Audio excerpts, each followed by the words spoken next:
ఇంకా నచ్చిన మోడల్ దగ్గర లేకపోతే నాకు నచ్చింది అక్కడ చూసానంటే మాత్రం దాన్ని ఏదో ఒకటి చేసి ముందు తెచ్చేసుకుంటాను, తెచ్చి పెట్టడం ముందు. ఇప్పుడు కూడా ఇంకా ఆ ప్రాసెస్ జరుగుతూనే ఉంది, ఇంకా కొన్ని రావాలి. ఫోటో అంటే ఒక మధుర జ్ఞాపకం, గతం తాలూకు అనుభూతిని కళ్ల ముందుకు తెచ్చే అద్భుత మాధ్యమం. ఇప్పుడంటే స్మార్ట్ ఫోన్లతో ఫోటోలు ఈజీగా అయిపోయాయి, కానీ గతంలో ఒక ఫోటో తీయించుకోవడం అదో పెద్ద టాస్క్. అప్పట్లో కెమెరాలు చాలా అరుదు. పెద్ద ఫంక్షన్ లేదా ఇంటి ముఖ్యమైన కార్యక్రమం ఉంటే తప్ప ఫోటోలు తీయించుకునే అవకాశం ఉండేది కాదు. కానీ తీసుకున్న ఆ ఒక్క ఫోటోనే జీవితకాలం జ్ఞాపకంగా దాచుకునేవారు. నేటి తరం యువతకు ఆ రోజుల్లోని కెమెరాలే ఎలా ఉండేవో కూడా తెలీదు. ఎందుకంటే ఇప్పుడు మన చేతిలో ఉన్న ఫోన్లతోనో డిజిటల్ కెమెరాలతోనో ఒక్క క్లిక్లోనే వందల ఫోటోలు తీసుకోవచ్చు. ఇష్టం లేకపోతే వెంటనే డిలీట్ చేసుకోవచ్చు. కానీ ఆ రోజుల్లో ఒక్క ఫోటో కోసం ఎంతో శ్రమ. ఫోటో రీల్ వేసుకోవడం, సరైన లైటింగ్ ఉండడం, కాస్త అశ్రద్ధ అయితే రీల్ మొత్తం వృధా కావడం, ఒక ఫోటో పొందడమే అదృష్టంగా భావించే పరిస్థితి. అలాంటి విలువైన పాత కెమెరాలను ఈ తరం వారికి చూపించాలని, వాటి ప్రాధాన్యతను గుర్తు చేయాలని విజయవాడకు చెందిన ఫోటోగ్రాఫర్ ప్రసాద్ ముందుకొచ్చారు. ఆయన గతంలో వాడిన అరుదైన కెమెరాలను ఏకంగా 70 ఏళ్లుగా జాగ్రత్తగా భద్రపరిచారు. వాటిని ఎప్పటికప్పుడు శుభ్రపరుస్తూ ఎటువంటి నష్టం జరగకుండా ప్రత్యేకంగా ఓ గదిని ఏర్పాటు చేసి ప్రదర్శనలా నిలిపారు.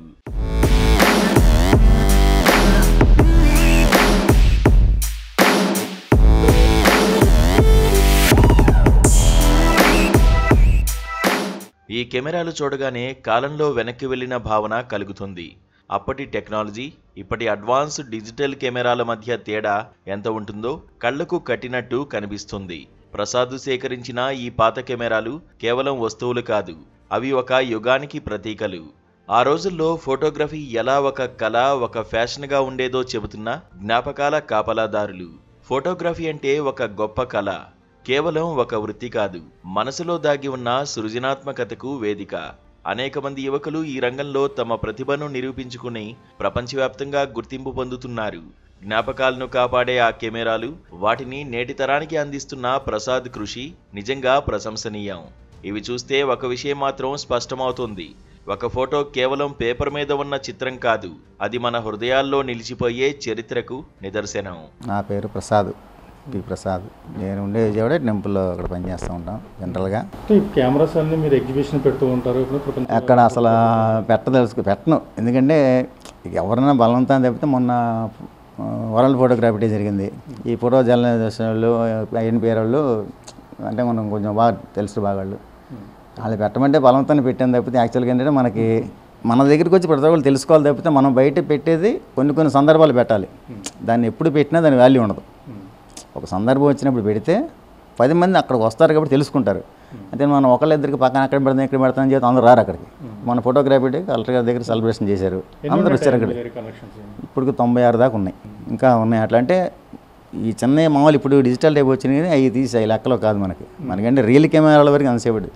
దాంట్లో కూడా ఏంటంటే బ్యాటరీ ఆపరేటెడ్ కెమెరాలు తీసుకోను. బ్యాటరీ అంటే ఇంకా ముందుకు వచ్చేసినట్టే. మనకేంటి అంతసేపటి మాన్యువల్ ఫంక్షన్ మీద వెళ్తేనే దాని పాత ఇది ఉంటుంది. దాంట్లో బ్యాటరీలు వేసి క్లిక్ అనిపించేస్తే అంటే మళ్ళీ రీల్ తిరుగుతూనే ఉంటుంది. ఇప్పుడు వేసాక MD35 అని వస్తుంది మోడల్, అది బ్యాటరీ ఆపరేటెడ్. అది బ్యాటరీలు వేస్తే వల్ల ఫ్లాష్ కూడా దానికి ఉంటుంది. అలాగే మామూలుగా ఏంటంటే వేసాక MF2 సూపర్ అని వస్తుంది, అది మాన్యువల్. మళ్ళీ చేతితో తిప్పడం, దాని బ్యాటరీ పనిచేయదు, ఓన్లీ ఫ్లాష్ వరకు పనిచేస్తుంది. ఈ MD35 అనేది ఏంటంటే బ్యాటరీ వేస్తేనే రీల్ కూడా తిరిగింది, అది అయిపోగానే క్లిక్ కొట్టగా మళ్ళీ ఇంకోటి రెడీ అయిపోయేది. అవన్నీ ఏంటంటే కొంచెం రాను జనరల్గా ఇక టెక్నాలజీ మారిపోయి ఎలక్ట్రానిక్లోకి వస్తుంది. అది కాకుండా నాకు సాధ్యమైతే నేనేం చేస్తానంటే చేత్తో ఆపరేట్ చేసేసి తీసుకున్న మాత్రమే సేకరించాలని ఎక్కువ నాకు ఇది. మీ దగ్గర కూడా ఉన్న కెమెరాలు బాగా స్టాండర్డ్గా అంటే బలంగా ఉన్న కెమెరాని ఏ కంపెనీ గుర్తించారు? ఏ కంపెనీ ఇంచుమించు అన్నీ అలాగే ఉన్నాయి. ఆగ్ఫా కంపెనీ ఉన్నాయి, అలాగే యషికా ఉన్నాయి. ఈ ఫార్మేట్ మన ఉడిని చూశారు కదా, ఒకటి ఇందాక అది ఒకటి. దానికి అంటే మరీ వాడుకున్న కంపెనీ ఎక్కువ ఇది కాదు, పాడైపోతాయంటే సామాన్లు పోవడం. మన దగ్గరికి వచ్చినప్పటి నుంచి దానికి ఏమన్నా కొంచెం రిపేర్లు ఉన్నాయి లైట్గా, మన దాన్ని సరి చేసి మళ్ళీ వర్క్ చేసేటట్టు చూసుకొని, అంటే మరి ముందు తరం ఇప్పుడు చూపించాలంటే దాన్ని వర్క్ చేసి చూపించాలి. అంతే నేను తెచ్చాము పెట్టాము ఆపరేట్ అవ్వట్లేదంటే కుదరదు. మనం దాన్ని ఏదో సెట్ చేసి ముందు దాన్ని ఆపరేట్ చేసి చూపిస్తాం. అన్నీ వర్కింగేనా? ఇప్పుడు చూసారు వరుస చూపించాం కదా, అన్నీ ఓకే. ఇంచుమించు అంతే. అలాగే అంటే కాదంటే దానికి ఫిలిం దొరకడం కష్టం డెవలప్మెంట్ ఈ కాలంలో. ఒక ఫిలిం రోల్ కొనాలంటే ముందు 60 రూపాయలు 70 రూపాయలు 35 ఎంఎంది. ఈ తర్వాత ఈ 110 ఫిలిం ఇవన్నీ అంటే పాత, వాటికి సంబంధం లేదు. అంటే ఫోటో కెమెరా, వీడియో కెమెరాలు కూడా ఉన్నాయి మీ దగ్గర? వీడియో కూడా ఉన్నాయి. అది వచ్చేటప్పుడు 8mm ఫిలిం. అది 8mm ఫిలిం దొరకకుండా కష్టం. ఏ సంవత్సరం అయ్యండి వీడియో కెమెరా? అవి కూడా అంతే 80, 65, 60 ఆ సంవత్సరం నుంచి. మనకి కెమెరా ఎప్పుడైతే బాగా మెటల్ ఎక్కువ ఉండే వెయిట్ ఉంటుందో అంత ఓల్డ్కి వెళ్ళిపోతూ ఉంటుంది. ఈ వెయిట్ తగ్గి వచ్చే కొద్ది కొంచెం జనరేషన్ మారితే ఎదరికి వస్తుందని అర్థం దానికి. అవి మొత్తం అంటే కీ ఆపరేటెడే, బ్యాటరీలతో పనిచేసాను, చాలా ఇది ఉండదు. వృత్తిరీత్యా ప్రసాద్ ఫోటోగ్రాఫర్ కావడంతో కెమెరాలు కలెక్షన్ చేయడం హాబీగా మారింది. ఆన్లైన్లో కానీ ఎక్కడైనా పాత కెమెరాలు దొరికితే గానీ ప్రసాద్ అస్సలు వదిలిపెట్టరు. తన దగ్గర ఉన్న పాత మోడల్ కెమెరాలు నేటికీ పనిచేస్తున్నాయంటే ఆశ్చర్యం కలగక మానదు. వాటిని నిత్యం శుభ్రం చేస్తూ చాలా పదిలంగా భద్రపరుస్తూ ఉంటారు ప్రసాద్. ఎవరైనా స్నేహితులు అడిగితే యువను అని మొహం మీద చెప్పేస్తుంటారు. ఈ ప్రదర్శనలో ముఖ్యంగా బ్రిటిష్ కాలం నాటి కెమెరాలు ప్రత్యేక ఆకర్షణగా నిలుస్తున్నాయి. ప్రసాద్ కుమారుడు కూడా కెమెరామెన్ కావడంతో తాను కూడా కెమెరాలు కలెక్షన్ చేస్తున్నట్టు తెలుపుతున్నారు. తన తండ్రి ఆసక్తి తిలకించి ఎక్కడైనా పాత కెమెరాలు కనిపిస్తే వాటిని కొనుగోలు చేసి తండ్రికి గిఫ్ట్గా ఇస్తుంటాడు. భవిష్యత్తులో మరిన్ని పాత తరం కెమెరాలను కలెక్ట్ చేసి రానున్న భావితరాల ఫోటోగ్రాఫర్లకు చూపించడమే తమ లక్ష్యమని ప్రసాద్ చెబుతున్నారు. ఈయనకి ఏంటంటే ఈ కెమెరాస్ మీద ఎక్స్ట్రీమ్ లెవెల్ ఆఫ్ ఇది అబ్సెషన్ నుండి కావాలి, ప్రతిదీ కలెక్ట్ చేయాలి, ఓకే తర్వాత వాళ్ళకి చూపించాలి, ఓకే ఎందుకు వేస్ట్గా పోనివ్వడం, మనం ప్రిజర్వ్ చేస్తే తర్వాత వాళ్ళకి చూపించడానికి ఉంటుంది. ఒకప్పుడు ఎలా ఉండేది ఏంటంటే అది ఇంతకుముందు కొద్దిపాటిగా ఉండేది, ఇప్పుడు ఏంటంటే కొద్దిగా ఎక్స్ట్రీమ్ లెవెల్కి వెళ్ళింది అనమాట. కావాలి ఎక్కడున్నా సరే త్రూఅవుట్ ఇండియా, లేదా ఫారెన్లో మా ఫ్రెండ్స్ ఉన్నా సరే వాళ్ళ దగ్గర నుంచి అయినా ఓకే ఈ మోడల్ ఏమైనా దొరుకుతుందా, ఇది ఉందా, ఏంటిది, ఇది తెప్పియండి, ఇది మన దగ్గర లేదు, ఎక్కడ వాళ్ళకి అసలు తెలియదు దీని గురించి. సో దీని గురించి చెప్దాం, మనం చూపిద్దాం. ఓకే ఈ ఫిలిమ్స్ ఇప్పటికీ దానిలో 120 ఫిలిం అని దొరకదు, ఇక్కడ దొరికే ఛాన్స్ లేదు. ఫారెన్లో దొరికింది, కాకపోతే అరౌండ్ 15,000 పడుతుంది ఒక ఫిలిం. సో అది తెప్పడం కష్టం, మళ్ళీ దానికి ఇంపోర్ట్ పెట్టుకోవాలి మనం, ఇంపోర్ట్ డ్యూటీ.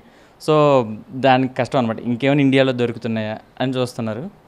ప్రెజెంట్ నేను కూడా ఒక ఫోటోగ్రాఫర్ని, ఈ కలెక్షన్ వాల్యూ ఏంటనేది నాకు బాగా తెలుసు. ఇప్పుడు ఈ టైంలో ఫోటోగ్రఫీ ఎలా ఉందంటే ఏదో ఒక డే లేబర్ లాగా అలా ఉంది. కానీ సో ఈ వర్క్ని మేము బాగా ఎంజాయ్ చేస్తున్నాం. ఈ వర్క్ని ఎందుకంటే దీనిలో ఉన్న కష్టం తెలుసు, దీనిలో ఉన్న వాల్యూ మాకు తెలుసు, ఆ మూమెంట్ని మేము క్యాప్చర్ చేస్తున్నాం. సో ఆ ప్రెజెంట్ రన్నింగ్ దానిలో ఉన్నా కాబట్టి దీని వాల్యూ ఇంకా బాగా తెలుసు. ఎలా ప్రిజర్వ్ చేసుకుంటే ఇన్ ఫ్యూచర్ మనం ఎలా చూపించుకోగలము, మా ఫాదర్ ఎంత ప్రయత్నిస్తున్నారు దీని గురించి అనేది మాకు ఐడియా ఉంది. కాబట్టి సో తనకు కూడా నా వంతు సాయం. వీటిలో కొన్ని కెమెరాస్ ఇప్పుడు మా ఫాదర్కి మేము గిఫ్ట్ ఇచ్చినవి, బర్త్డే గిఫ్ట్ ఇచ్చినవి, లేకపోతే కొన్ని నాకు నచ్చి నేను కలెక్ట్ చేసుకున్నవి. సో ఏదైనా ఆయన కలెక్షన్ కిందే మేము చేసినా కూడా, ఎందుకంటే at the end of the day ఆయనే స్టార్ట్ చేసింది. సో ఆయనకి సంబంధించిందే కాబట్టి ఇది ఏ క్రెడిట్ అయినా మొత్తం ఆయన కిందకే.